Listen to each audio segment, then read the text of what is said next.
और अब मेरा तीसरा प्रश्न ये है कि अभी तक आपने आयुर्वेदिक के थ्रू कितने रोगियों को अच्छा किया है और इसका जो इलाज का जो रिजल्ट है वो कैसा रहा है आज दिन तक? अच्छा, करीब करीब पकड़ के चल सकते हैं कि मेरे यहाँ से मेरे द्वारा 40,000 प्लस पेशेंट्स को मैं बेनिफिट दे पाई हूँ। वाह, और ये धन्वंतरी देव की कृपा ही है बहुत अच्छी कि जिनकी वजह से अच्छे से अच्छे रिजल्ट्स मिलते हैं। जो बहुत ही कॉम्प्लिकेटेड केसेस होते हैं, बहुत पुराने रोग वाले पेशेंट्स आते हैं और एक साथ बहुत सारे रोग लेकर आते हैं, क्योंकि ये तो शरीर है, इसमें हर तरह का सिस्टम एक साथ में काम करता है। अगर हमारा न्यूरोलॉजिकल कंप्लेन लेके कोई पेशेंट आता है तो इसका मतलब ये नहीं है आयुर्वेद में कि सिर्फ ये यहाँ का ही प्रॉब्लम है। हम प्रॉब्लम की जड़ देख के उसका इलाज करते हैं। तो हम जब उसका डिटेल हिस्ट्री लेते हैं, उनका कंसल्टेशन करते हैं, उनको काउंसलिंग करते हैं, तब पता चलता है कि ये प्रॉब्लम न्यूरोलॉजिकल है, लेकिन उसकी जड़ शरीर के किसी और एक या एक से ज़्यादा सिस्टम में भी है।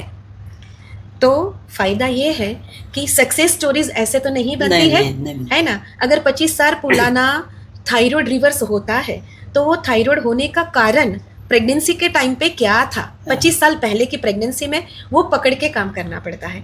आयुर्वेद ये हमें विजडम देता है।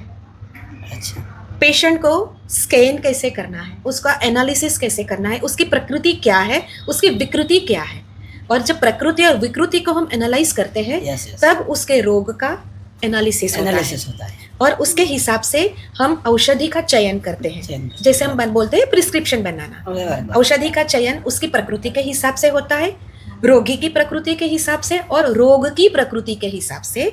वो औषधि की प्रकृति कौन सी हमें औषधि पसंद करनी है, वो तीनों का जब एक लाइन में आता है, अलाइनमेंट होता है, तब रिजल्ट देता है आयुर्वेद।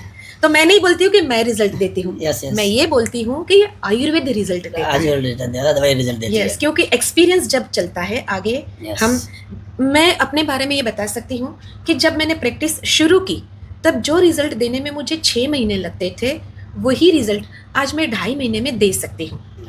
क्यों? आयुर्वेद तो तब भी वही था, उसकी एक्सेलेंसी तब भी प्रूवन थी, आज भी प्रूवन है, लेकिन आयुर्वेद को मैं अब ज़्यादा समझ के काम कर सकती हूँ।